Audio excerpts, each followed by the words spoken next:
September 1939. Britain declared war on Germany. A few days later, Bletchley Park, on the outskirts of London. Alan Turing, 27 years old, a brilliant mathematician from Cambridge University, was summoned to this place. Before him stood an old brick mansion. There, he would learn that the battle against the most difficult code in human history was about to begin. Enigma. It was the cipher machine that Nazi Germany took pride in. 3 rotating rotors. A 26-letter keyboard. Settings that changed daily. The number of possible combinations, approximately 159 quintillion. More than 100 million times a trillion. Breaking it by human hand was impossible. The German military sent tens of thousands of encrypted military communications daily using this cipher. U-boat positions. Attack plans. Troop deployments. All of it hidden within an unbreakable code. The British military had ears, but they had no eyes. They could hear the enemy's voice, but no one could understand what was being said. The analysis room at Bletchley Park. Turing faced the other codebreakers. Britain's finest mathematicians, linguists, chess masters. But their expressions were grim. The project leader said, "Enigma is more complex than any code we've encountered before." Turing listened in silence. His eyes were fixed on the Enigma machine blueprints on the table. At that moment, something stirred within him. Humans can't solve it, but a machine could. But Turing wasn't fighting alone. In fact, 2 months before the war began, July 1939, a forest near Warsaw, Polish mathematicians held a top-secret meeting. Marian Rajowski. He had already found Enigma's weakness. The Polish decryption device, the bomba. Its blueprints and theory were entrusted to Britain and France. This was the most crucial intelligence sharing in cryptographic history. But the Polish device had its limits. When the German military increased the complexity of their settings, the bomba couldn't keep up. Turing received that theory. And he thought, can I make this theory even more powerful? 1940.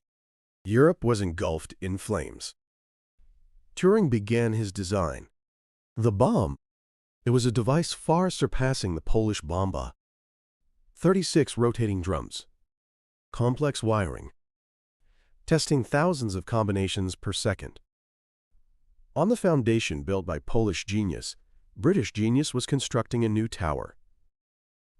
But there was a problem. Budget and resources. The bomba was an extremely expensive, specialized machine for its time. Precision components. Skilled craftsmen. Massive manufacturing time. Government officials continued their debate. Is this machine worth the gamble? The war was intensifying. But the budget was tight. Turing's blueprints existed only on paper. And then the decision was made. Production of the bomb began. But the road was long. Manufacturing would take months. During that time, German encrypted communications continued to increase. Turing could only wait. August 1940. The bombing machine was completed. 2 meters tall. 36 rotating drums. Testing thousands of combinations per second. The machine started running. The sound of drums rotating. The clicking of mechanical parts. Turing stared intently at the machine. And then, hours later, the machine stopped. Turing looked at the results. His eyes widened. We broke it. It was the moment Enigma was broken for the first time. But this was only the beginning. The bomb machine could now read German Air Force communications. Army orders could be decrypted too. Attack plans. Troop deployments. Supply routes.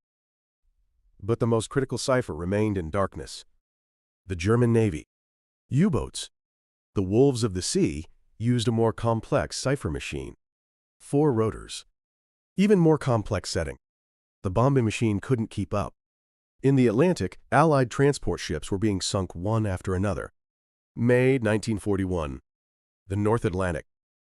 The Royal Navy captured a German U-boat, U-110. And then, a miracle happened. The German Navy's Enigma machine fell into their hands. along with the codebooks. This was the moment that would change the tide of war. Turing had been waiting for this information. But a new problem emerged.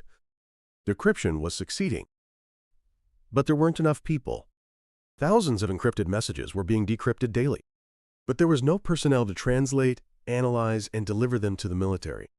Intelligence was sleeping on desks. Turing made a decision. October 21st, 1941. He wrote a letter to Prime Minister Churchill, together with 3 colleagues. "We have broken the code, but we lack the tools and personnel. Give us those, and we will finish the job." This was an act that bypassed the military chain of command. But he had no choice. Churchill's office. The Prime Minister read the letter. He said nothing. He simply picked up a red pen and wrote in large letters on the order, "Action this day." That single stroke changed history. Bomb machines were rapidly mass-produced. 1 machine, 5 machines, 10 machines, and as the war progressed, they continued to multiply. Massive amounts of encrypted messages were decrypted daily. German U-boat positions, attack plans, supply status, all of it was in British hands. Britain had gained eyes. The Battle of the Atlantic. Until 1942, German U-boats were symbols of terror. Allied transport ships were sunk one after another. Thousands of crew members lost. Britain was isolated. But after 1943, the situation transformed completely. U-boat positions were known in advance. Attack plans were known in advance. Allied transport ships could avoid the U-boats, escort carriers, radar, sonar, and decrypted intelligence. Everything came together. May 1943. U-boat losses surged. Transport ship safety improved dramatically. The Atlantic belonged to the Allies. June 1944. Operation Overlord, the Normandy landings. The Allied forces were planning their counteroffensive onto the European continent. But there was a problem. German troop deployments were unknown. Where were the units stationed? Where were the weak points? Without that intelligence, the landing operation would fail. But the decrypted intelligence from Bletchley Park solved everything. German military radio communications were decrypted. Unit positions, force strength, defense plans. General Eisenhower obtained detailed intelligence. And on June 6, 1944, Operation Overlord succeeded. Historians would later assess, without ultra-intelligence, the operation would have been far more difficult. May 1945. Germany surrendered. Peace returned to Europe. But Turing's name was not written into history. The British government classified Enigma decryption. The reason? The Cold War. The Soviet Union also used similar cipher machines. If decryption methods became known, the ciphers would become meaningless. Turing's achievements were sealed away. He was never celebrated as a hero. He was simply ordered to remain silent. Decrypted intelligence is widely recognized to have shortened the war and saved many lives. But how many years it shortened the war? How many tens of thousands of lives it saved? Even among researchers, the precise figures vary widely. No one knew.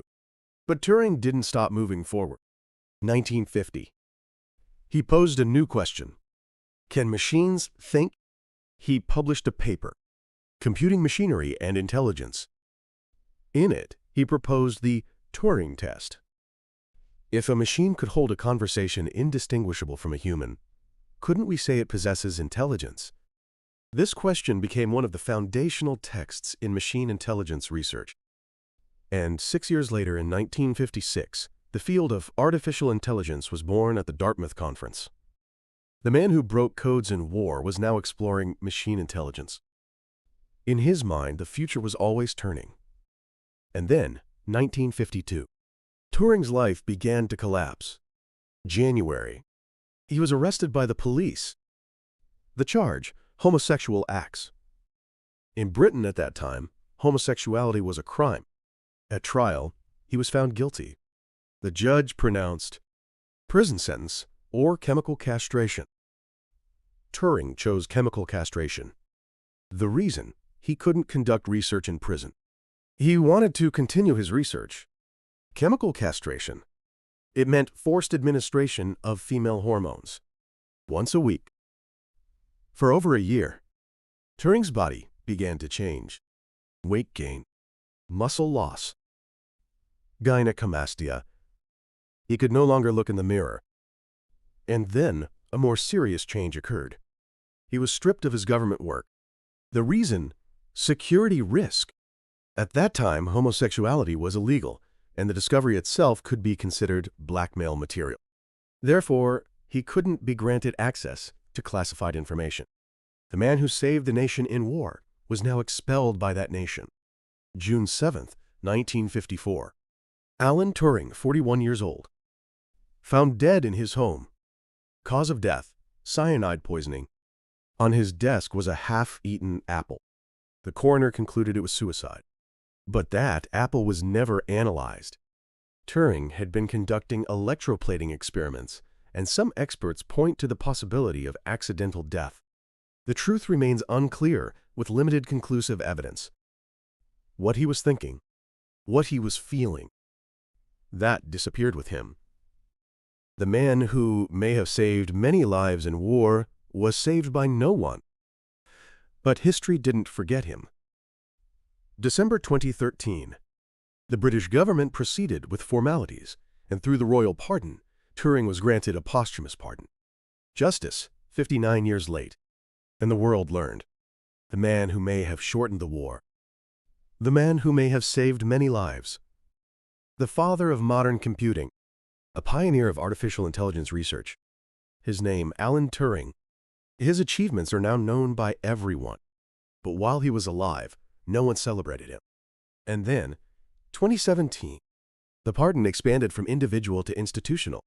The British Parliament passed a new law, known as Turing's Law, a mechanism to overturn past convictions related to homosexuality.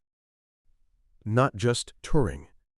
Tens of thousands of people had been unjustly branded as criminals. This law restored the honor of all of them, from individual pardon to societal correction. Justice, too late. But justice arrived. 2021. The Bank of England issued a new £50 note. On it was Turing's face. His achievements, his words, his legacy, all engraved on the currency. The man betrayed by the state during his lifetime had now become a symbol of the state. But this is not a victory. This is an apology. What does Turing's story teach us? Genius is sometimes not understood by its era. Society sometimes destroys genius. But truth transcends time. What he left behind has not disappeared.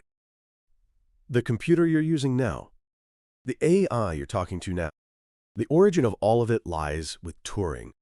His suffering, his isolation, his sacrifice. Those created the technology of today. And in November 2023, world leaders and AI researchers gathered once again at Bletchley Park. At the very place where codes were once broken, they now discuss AI safety. At the place where Turing questioned machine intelligence, humanity now debates AI risk management. So let me ask you, justice arrives late, but that's better than not arriving at all. When society fails to understand genius, who pays the price? And one more thing. Can we protect the geniuses of the future this time? Share your thoughts in the comments. Thank you for joining me on this journey. On this channel, through stories of history's giants like Turing, I explore the lessons we can learn from their decisions and strategies. The wisdom of the past has the power to change your future. If this video resonated with you, consider subscribing and hitting the like button. Next time, I'll bring you another story that matters to your life. Until then, I'll see you in the next story.